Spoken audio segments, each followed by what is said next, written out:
Ela desapareceu na véspera do casamento.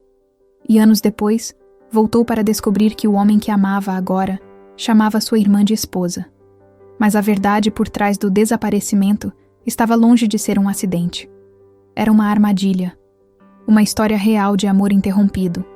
Mentiras profundas, falsidade, manipulação e reencontro.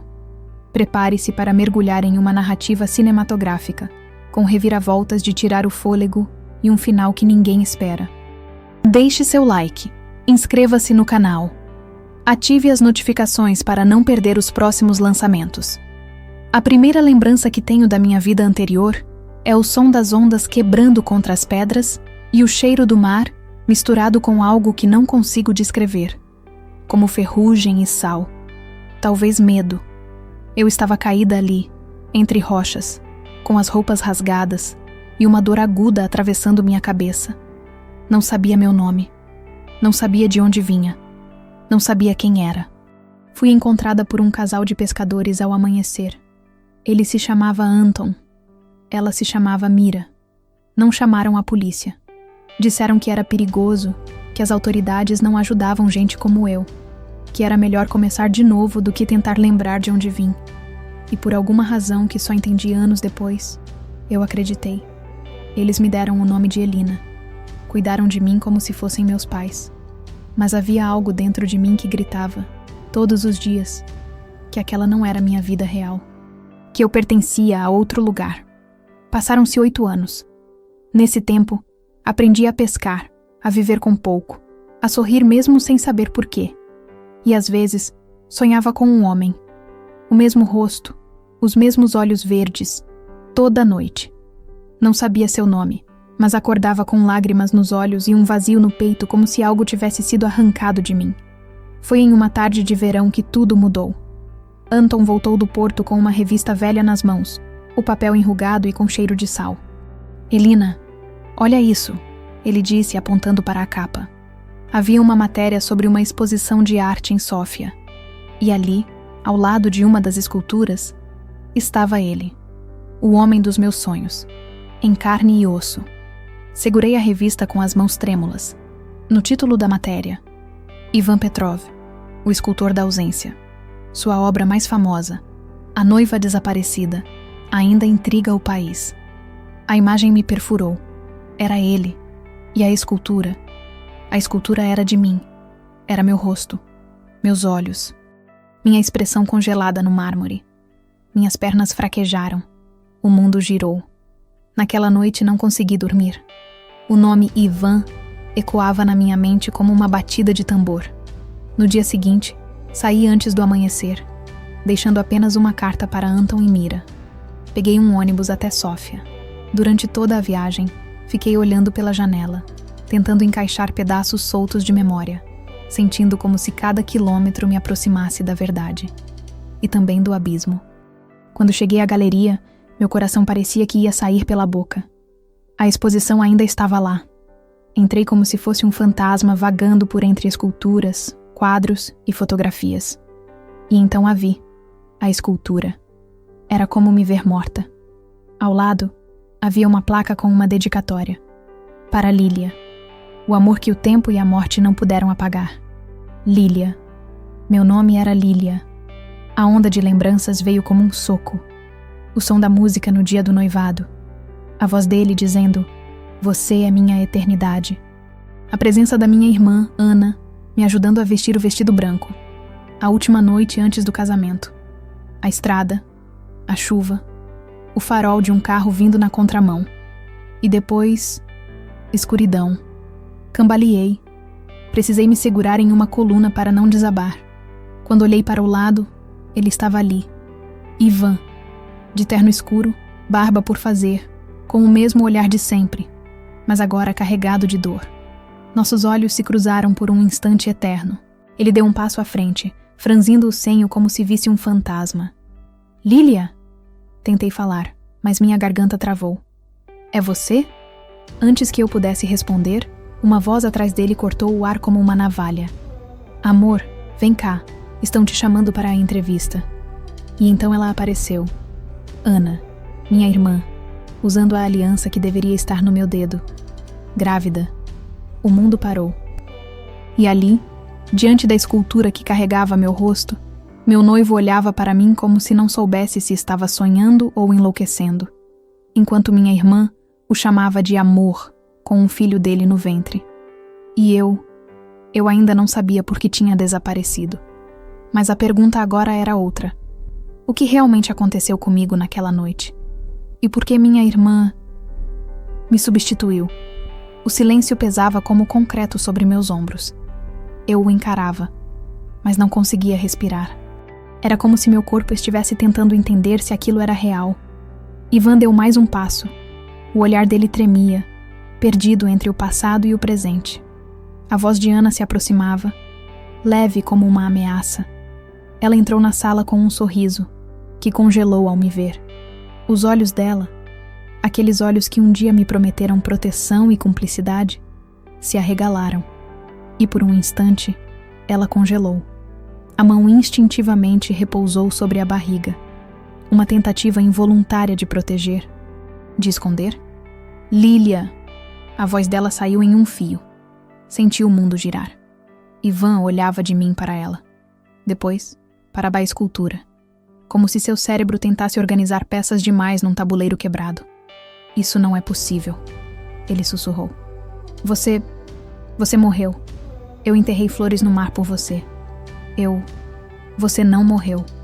Ana interrompeu. A voz agora mais firme, com um veneno que tentava se disfarçar de surpresa. Mas como? Onde você estava esse tempo todo? A forma como ela disse aquilo me cortou como faca. Não havia choque real na voz dela. Não havia alívio. Não havia amor. Havia apenas uma ameaça detectada. Senti o calor subir pelo rosto. Dei um passo à frente, ainda tentando recuperar o fôlego, a voz. Não sei. Eu não lembrava de nada. Só agora. Agora eu lembro de tudo. Ivan se aproximou como se temesse que eu desaparecesse novamente. Tocou meu braço com a ponta dos dedos, como se quisesse confirmar que era carne, não pedra. Lília, onde você esteve? Você sabe o que aconteceu com você naquela noite? Antes que eu respondesse, Ana deu um passo entre nós. Ela sofreu um trauma, Ivan. Está claramente confusa. Talvez não seja mesmo a Lília. Pode ser só uma semelhança. E se for alguma doente obcecada por você? O impacto das palavras dela me fez estremecer. Era assim que ela ia lidar com isso? Negação total? Você sabe que sou eu, Ana. Você sabe. Ivan olhou para Ana, depois para mim. Ela tem uma cicatriz aqui no pulso, disse. Você caiu de uma árvore quando tinha 10 anos. Eu te levei para o hospital. Você gritava que não queria pontos. Estendi o braço. A cicatriz estava ali, pequena, mas visível. O ar foi sugado da sala. Ivan cambaleou para trás. Ana ficou pálida. Você mentiu para mim, ele disse para Ana, a voz engasgada. Você disse que nunca encontraram o corpo. Disse que os exames de DNA confirmaram. Ela arregalou os olhos, mas logo assumiu uma postura defensiva. Eu fiz o que era melhor para todos. Você estava em pedaços. A mãe morreu de tristeza. O pai entrou em depressão. Eu fui a única que ficou de pé. Eu reconstruí tudo. Reconstruiu? Minha voz finalmente saiu, trêmula, mas firme. Você reconstruiu a sua vida, em cima da minha. Pegou o homem que eu amava. Viveu minha história. Colocou seu nome no que era meu. Ela se aproximou, quase encostando o rosto no meu. Você não sabe o que eu passei. Ninguém sabe. Eu chorei por você todas as noites. E quando aceitei que você estava morta, eu fiquei. Eu não roubei nada. Eu apenas fiquei. Ivan parecia anestesiado. Olhava para nós duas como se tentasse entender se estava num pesadelo. Mas eu já sabia. Aquela não era uma briga sobre amor. Era sobre verdade. Sobre o direito de ter a própria história de volta. Eu saí da galeria sem dizer mais nada. Precisava respirar. O mundo girava, e agora que lembranças começavam a voltar em fragmentos dolorosos, havia algo mais me corroendo por dentro. Naquela noite do acidente, antes do carro, eu me lembro de uma discussão, na cozinha da casa dos meus pais. Lembro de Ana gritando, de minha mãe chorando, de eu dizendo que precisava contar a verdade. Mas que verdade? Voltei para a pensão onde estava hospedada e, sozinha no quarto, comecei a revistar minha memória como se folheasse um diário rasgado. Cada imagem vinha como um flash.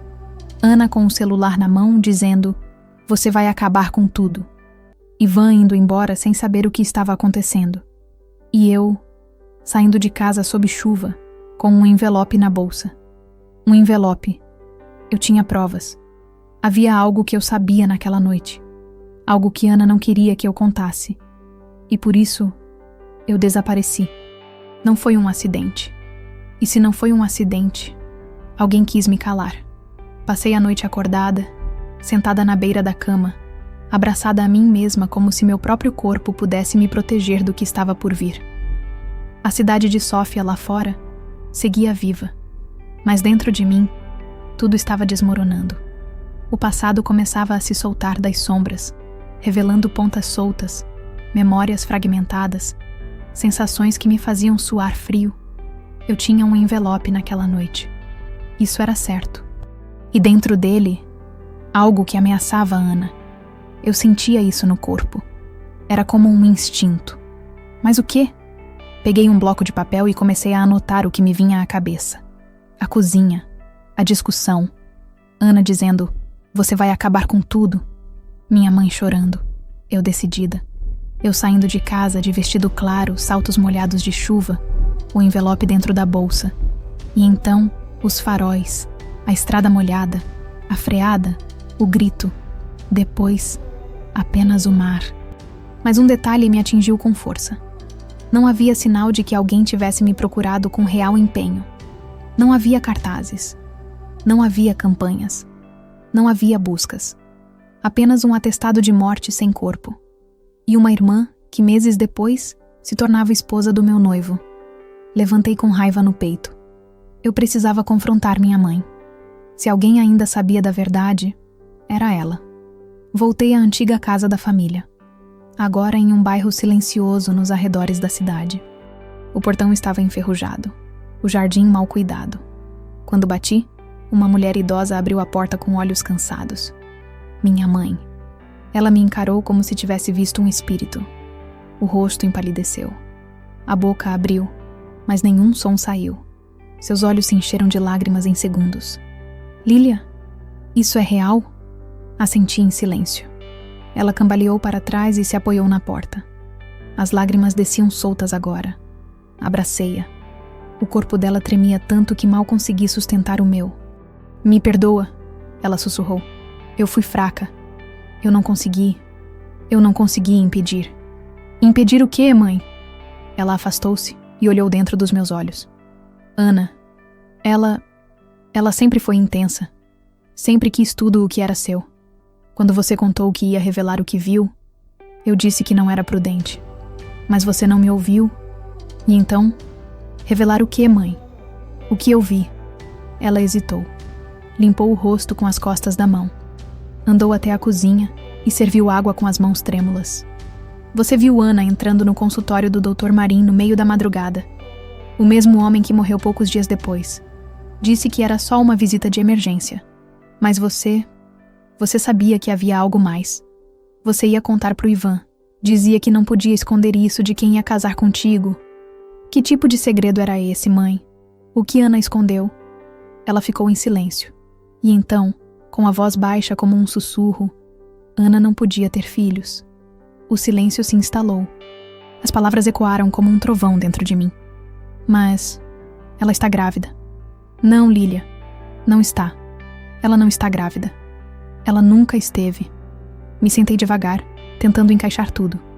Mas ela mostrou a barriga. Ela falou com Ivan. Ele acreditava. É tudo uma mentira. Ela já fez isso antes. Usa enchimentos, finge sintomas. Vai inventar que perdeu o bebê. É o que sempre faz. Ela tem medo de que ele descubra a verdade, de que ele se afaste. Então, eu ia contar tudo isso para ele naquela noite? Minha mãe assentiu. "Você foi embora com o envelope das consultas, os exames, a carta do Dr. Marim. Eu não sei como ela descobriu, Mas horas depois, a polícia disse que você tinha caído no mar. Só acharam uma bolsa destruída e um salto quebrado na estrada. O chão sob meus pés parecia afundar. Ela tentou me matar, mãe? Não posso afirmar. Mas, se você ainda estivesse desaparecida, talvez estivesse morta de verdade. Agora que voltou, precisa tomar cuidado. Levantei. A cabeça girava. O sangue ardia. Tudo fazia sentido agora. Ela não apenas tomou meu lugar. Ela construiu uma mentira inteira para manter Ivan ao lado dela. Inclusive um filho que não existia. E eu tinha voltado. E agora, eu era a ameaça. Antes de sair, minha mãe me segurou pelo braço. Ela não vai deixar isso barato, Lilia. Você precisa se proteger. Eu não vim para brigar, mãe. Eu vim para recuperar minha vida. E naquele instante, jurei que ninguém mais ia decidir meu destino por mim. Naquela noite, fui até a casa onde Ivan e Ana moravam. Fiquei do outro lado da rua, parada sob a chuva. Luzes acesas, sombra dos dois no andar de cima. E então, vi Ivan descer sozinho. Ele abriu a porta, saiu e me viu. Caminhou até mim sem dizer uma palavra. Apenas me envolveu num abraço longo, doloroso, cheio de tudo o que não foi dito durante anos. Preciso te mostrar uma coisa, ele disse. Seguimos até o ateliê dele. Dentro, entre esculturas e desenhos, havia uma caixa de madeira. Ele abriu. Estava cheia de cartas. As cartas que escrevia para mim, mesmo depois do meu desaparecimento. Eu sabia que você ainda estava viva. Algo dentro de mim me dizia que você não se foi. Mas ela... Ana... Ela sempre me fazia duvidar. E agora, você voltou. E eu quero saber de tudo. Respirei fundo. Abri a bolsa. Mostrei a ele o exame que peguei com minha mãe. Ele leu. Mudo. A ficha dizia: paciente, Ana Petrov. Diagnóstico: infertilidade total por falência ovariana precoce. Data: 2 meses antes do casamento deles. Ivan ergueu os olhos, pálido, devastado. E então ele disse: ela me fez viver uma mentira por quase 1 década. Mas antes que disséssemos mais uma palavra, o telefone dele tocou. Ele atendeu. E do outro lado, a voz de Ana gritou: ela tá aí com você, não tá? Eu vi vocês saindo juntos. Ivan, não faça isso. Se você tirar ele de mim, eu juro que acabo com tudo. A ligação caiu. E do lado de fora, ouvimos o barulho de pneus cantando. Ana estava vindo. E não vinha sozinha. A sirene invisível do perigo tocava dentro de mim. O som dos pneus cantando lá fora se misturava ao eco das últimas palavras de Ana no telefone, carregadas de raiva, desespero e, acima de tudo, medo de perder o controle da mentira que ela sustentou por quase 1 década. Ivan largou o celular como se estivesse queimando. Correu até a janela e espiou pela fresta. É o carro dela. Ela veio sozinha. Ou não. Não sei. O coração batia alto no meu peito como um tambor de guerra.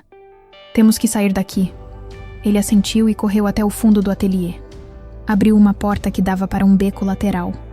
Atravessamos a noite molhada, tentando não fazer barulho, enquanto o som do carro parando em frente ao prédio ecoava entre as paredes de pedra. Ivan me guiou por ruas pequenas até chegar a uma casa antiga, fechada com tranca pesada. É o ateliê antigo. Ninguém vem aqui desde que mudei. Podemos pensar melhor aqui. Entramos. O lugar tinha cheiro de madeira velha, tinta seca e passado. Ele acendeu uma única lâmpada, revelando esculturas inacabadas, telas viradas contra a parede, caixas empilhadas e um cavalete onde uma tela meio apagada exibia meu rosto, como se ele nunca tivesse parado de me procurar. Ela vai enlouquecer agora. Vai fazer de tudo para manter você longe de mim, Lilia. Ela já fez, eu disse olhando a pintura. Ele suspirou, sentando-se. Agora me conta tudo. Desde aquela noite. Sentei à sua frente. Minha voz saiu baixa, mas firme, como quem costura o próprio passado ponto por ponto. Na noite anterior ao casamento, eu recebi a última cópia dos exames de Ana. Eu sabia que ela estava mentindo. Queria contar tudo para você, mas minha mãe me pediu para não causar escândalo. E eu hesitei. Mesmo assim, decidi que você precisava saber. Lembro que você saiu tarde. Estava chovendo. Sim, eu peguei o carro e saí com os papéis. Eu ia te encontrar na sua casa. Mas antes, parei na casa dos meus pais. Queria ver minha mãe mais uma vez. Quando saí de lá, tudo ficou nebuloso. Um carro veio na contramão, me atingiu. Caí no penhasco. Mas nunca chegou socorro. Não houve busca verdadeira. E hoje, minha mãe me disse que Ana nunca chamou a polícia. Ela simplesmente deixou todo mundo acreditar que eu estava morta. E depois, assumiu meu lugar. Ivan apertou os olhos, lutando contra as próprias lágrimas. E você não lembra quem dirigia o carro?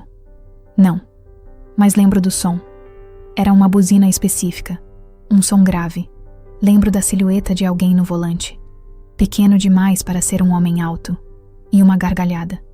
Não era acidente, foi de propósito. Ivan ficou em silêncio, e então se levantou devagar. Eu preciso te mostrar uma coisa. Caminhou até um armário antigo, retirou uma caixa. Dentro, havia cartas, recortes de jornal e um pendrive. Esse pendrive estava escondido no fundo da bolsa de Ana. Eu encontrei há 2 anos quando ela esqueceu a bolsa no ateliê. Quando abri, vi que tinha imagens dela no consultório do Dr. Marim. Gravações de segurança. Achei estranho. Perguntei sobre isso e ela explodiu. Disse que era uma amiga dela e que não podia falar sobre aquilo. A partir dali, comecei a desconfiar. Você guardou isso todo esse tempo? Sim, porque algo me dizia que tudo estava errado. Conectamos o pendrive a um notebook velho. Um vídeo se abriu. As imagens eram escuras, mas nítidas o suficiente. Era Ana, entrando no consultório. 00:30. 3 dias antes do acidente. Ela discutia com o Dr. Marim e, em determinado momento, apontava para algo na prateleira.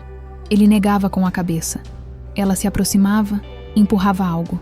Depois, o vídeo se apagava. Essa parte foi corrompida. Mas tem mais uma pasta aqui. Abri a pasta. Havia uma carta digitalizada, datada do dia do acidente, endereçada a mim. Lilia, eu temo pela sua vida. Se decidir mesmo contar tudo ao seu noivo, tome cuidado. Ana tem demonstrado sinais de desequilíbrio severo.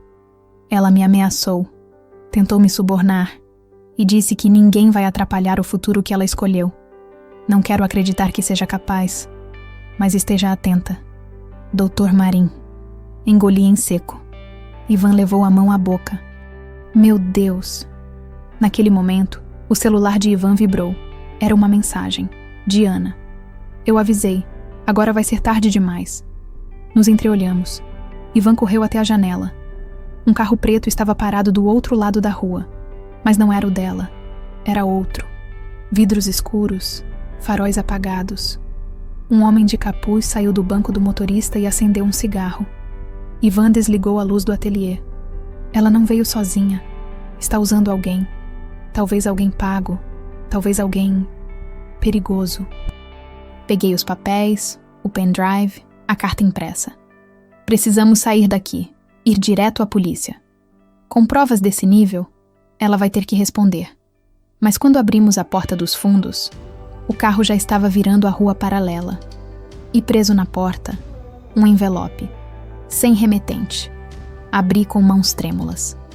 Dentro, apenas uma foto, minha, caída entre as pedras, no dia do acidente. E um bilhete. Você escapou uma vez, Lilia. Não terá a mesma sorte 2 vezes. As palavras do bilhete pareciam se mover no papel, como se fossem vivas. Você escapou uma vez, Lilia. Não terá a mesma sorte 2 vezes. O aviso não era apenas uma ameaça. Era uma assinatura. Uma declaração de guerra. E pela caligrafia tremida, rabiscada, reconheci um detalhe familiar. Ana mordia a ponta da caneta quando estava nervosa. Sempre. As marcas da tampa mordida deixavam pequenos traços de tinta como se a caneta tivesse sangrado. Ivan olhou o bilhete e depois para mim, os olhos arregalados. Isso não é só sobre você. É sobre o que ela construiu. Se esse castelo de mentiras cair, ela perde tudo. A imagem, o casamento, o status, o dinheiro E ela sabe que eu jamais a perdoaria. Ela nunca acreditou que eu voltaria.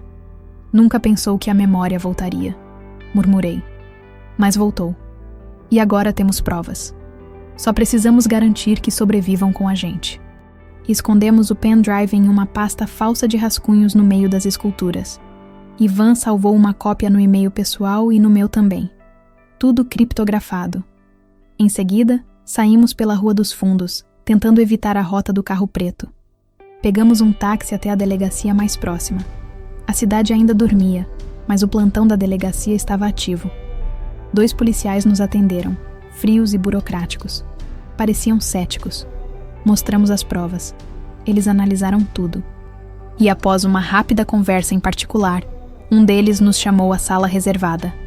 O nome dela, Anna Petrov, já apareceu aqui outras vezes.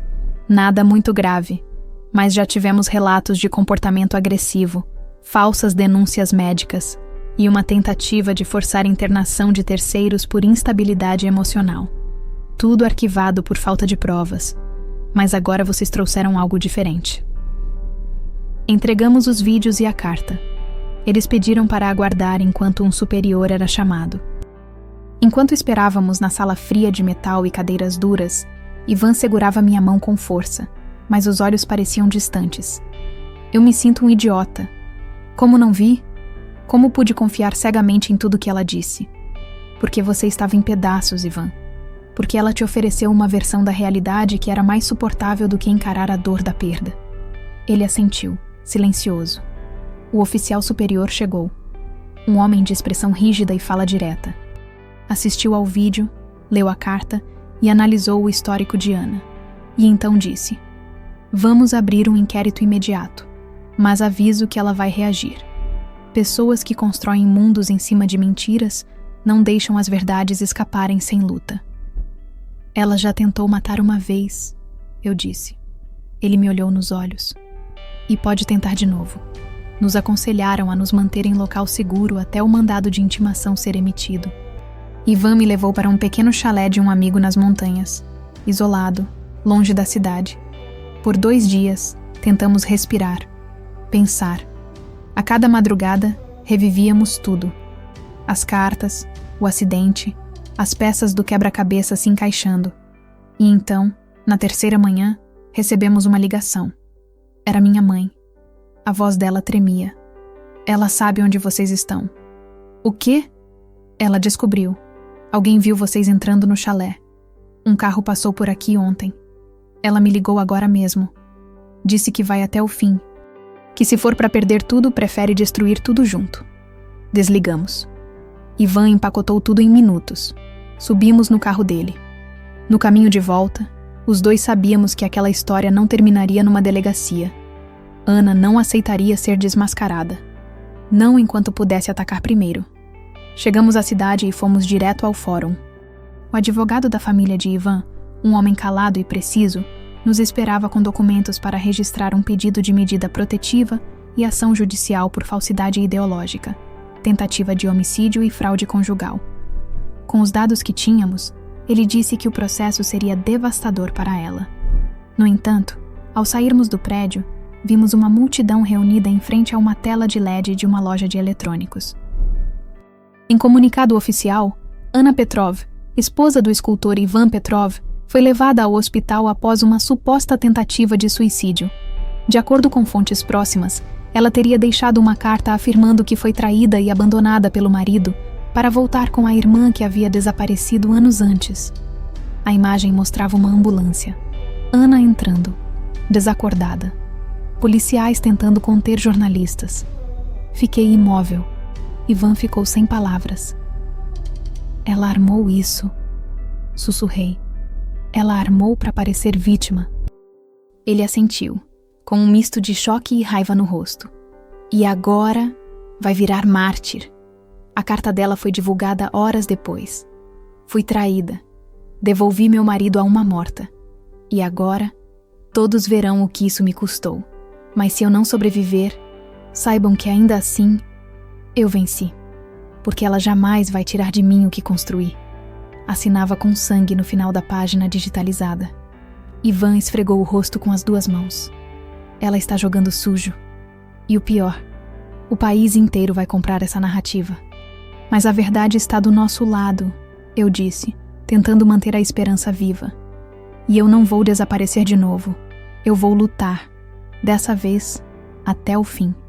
Mas naquela mesma noite, antes que conseguíssemos fazer qualquer pronunciamento público, alguém invadiu o chalé. E o pendrive sumiu. As cópias, corrompidas. As imagens, apagadas do sistema. A única testemunha era eu. E agora, todos os olhos do país estavam voltados para mim. A mulher que ressuscitou e ameaçava destruir a santa que tentou morrer por amor. O chalé estava revirado. A janela dos fundos, arrombada. As esculturas no chão, estilhaçadas. Mas o mais grave era o vazio no cofre escondido atrás da parede de quadros. O pendrive sumira. Ivan caiu de joelhos.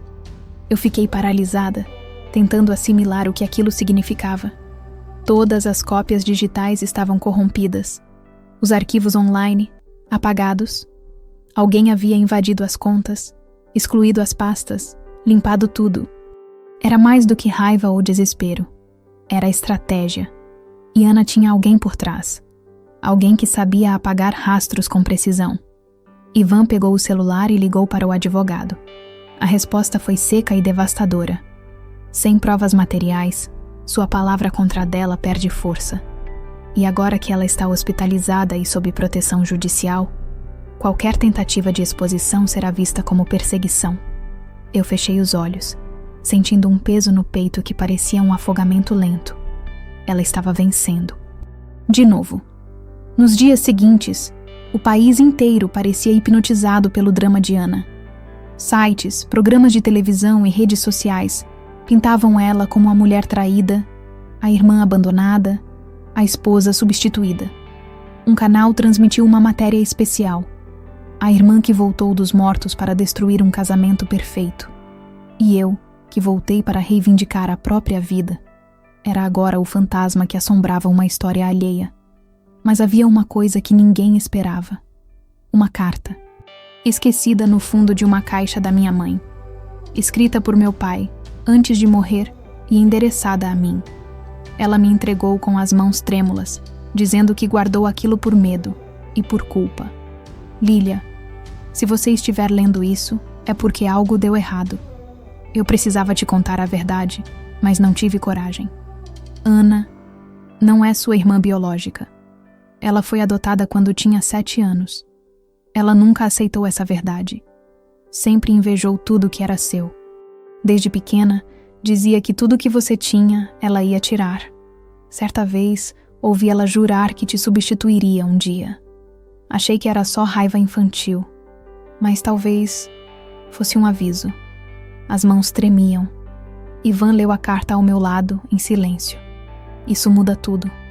Se eu provar que ela não é filha legítima, a linha sucessória de herança da família, o acesso aos bens, até o casamento, tudo pode ser questionado. E foi exatamente isso que fizemos. Contratamos um novo advogado, um mais ousado, mais implacável. Começamos um processo de investigação de registros de adoção. Descobrimos que Ana fora registrada de forma clandestina, através de uma intermediária, com documentos manipulados. Não parava por aí. Conseguimos localizar a mulher que intermediou a adoção, uma ex-enfermeira que hoje vivia em um lar de repouso. Seu nome era Teresa. Fomos até ela. Ela nos recebeu de olhos baixos, cansados, mas ainda afiados. Eu sabia que esse dia ia chegar, disse, antes mesmo que nos apresentássemos. Eu me arrependi todos os dias. Sua irmã, ela nunca foi uma criança normal. Teve crises, fez mal a animais, inventava histórias, mas a família era desesperada por uma filha. E ela era esperta demais para a idade que dizia ter. Por que está nos contando isso agora? Porque ela me pagou para mentir, mas não esperava que eu guardasse as cópias. Sempre guardei, por medo. Teresa nos entregou uma pasta com documentos. A certidão de nascimento original, os laudos do abrigo e um relatório de psicólogos infantis que recomendavam atenção psiquiátrica urgente para a menina chamada Anica, com histórico de comportamento manipulador e tendência antissocial. Saímos de lá com as mãos cheias de provas. Era a virada. Ivan preparou uma coletiva com um jornalista de confiança. Mas no dia marcado, o repórter desapareceu. Horas depois, foi encontrado espancado na estrada. O recado era claro, e Ana estava longe de estar fora de ação. Recebemos uma intimação. Ana moveria uma ação judicial contra mim por roubo de identidade, chantagem emocional e invasão de privacidade. Ela agora alegava que eu estava mentalmente instável e tinha apoio de médicos que atestavam minha suposta confusão de identidade. A mídia abraçou a versão e foi ali, no fundo do poço, que resolvi dar minha última cartada. Marquei uma entrevista ao vivo, sozinha, sem Ivan, sem advogados. Apenas eu, diante do país. Falei como uma mulher que perdeu tudo, que foi esquecida, traída e que agora apenas pedia o direito de viver com seu próprio nome. Mostrei a carta do meu pai, os registros da adoção, os laudos infantis, a ficha médica da falsa gravidez. E por fim, olhei para a câmera e disse: não vim roubar nada. Vim recuperar o que era meu. Não quero vingança. Quero justiça. Mas se o mundo prefere acreditar em lágrimas ensaiadas, que seja. Eu sei quem sou. E no fundo, ela também sabe. A entrevista viralizou. Metade do país me odiava. A outra metade começou a duvidar da santidade de Ana. Na semana seguinte, ela reapareceu. De cadeira de rodas, frágil, teatral. E com um novo elemento, um teste de gravidez positivo. Exibido com lágrimas nos olhos. Mas alguém havia plantado uma câmera no hospital. Não sabíamos quem, nem como. Mas no dia seguinte, um vídeo anônimo foi enviado à imprensa. Ana trocando a urina de um frasco por outra, no banheiro. Em silêncio. Rápida. Precisa. A máscara caiu. As redes explodiram. Ana desapareceu por dias. Ninguém sabia onde estava. Até que uma ligação anônima chegou à polícia. Um corpo foi encontrado nos arredores de uma represa. Mas não era o dela. Era o do motorista do carro preto. Com um bilhete nos bolsos. Silêncio custa caro. E eu cansei de pagar.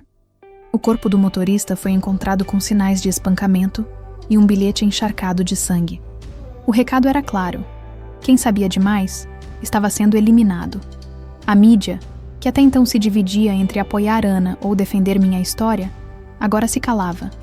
O país inteiro mergulhou em silêncio, como se todos tivessem percebido, ao mesmo tempo, que a história ultrapassava o drama familiar. Era uma história de manipulação, poder e perversidade. Ivan ficou em choque. A voz dele mal saía nos dias seguintes. Ela matou por medo, não há outra explicação. A polícia foi acionada. Mas Ana não foi encontrada. Desapareceu como eu havia desaparecido anos antes, como um espelho invertido da minha própria história. Só que no caso dela, havia rastros e sangue. Uma investigação foi aberta, com base no vídeo do hospital, nas provas da adoção e nas conexões com o homem morto. A ficha de Ana foi finalmente aberta à luz pública. Psiquiatras analisaram seu histórico. O que antes era negado, agora se tornava incontestável. Manipulação emocional severa, traços de transtorno antissocial, histórico de simulação de doenças desde a adolescência. Ivan prestou depoimento.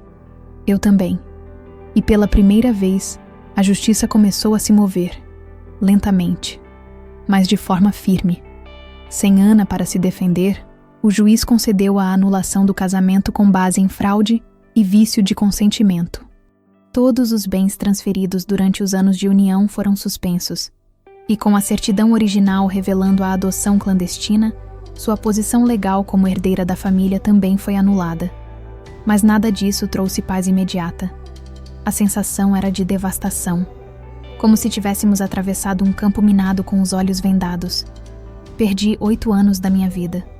Ivan perdeu quase tudo. Seu nome, sua credibilidade, sua estabilidade emocional. E a mãe dele, que antes me via com desconfiança, agora mal conseguia me encarar de vergonha. Num fim de tarde, Voltamos à praia onde tudo havia começado. O mesmo som das ondas, o mesmo cheiro de sal. Só que agora havia em mim uma mulher nova.